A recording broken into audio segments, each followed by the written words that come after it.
মৌলবাদের মৌলবাদ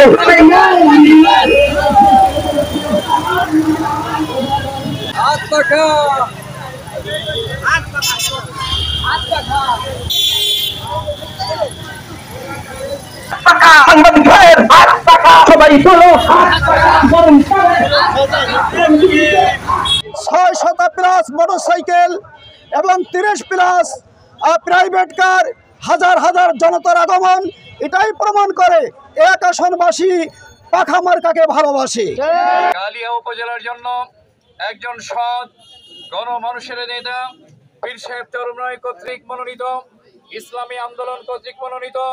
বাংলাদেশ স্বাধীন হওয়ার পর থেকে আজ পর্যন্ত বাংলাদেশের মানুষ যে উদ্দেশ্যে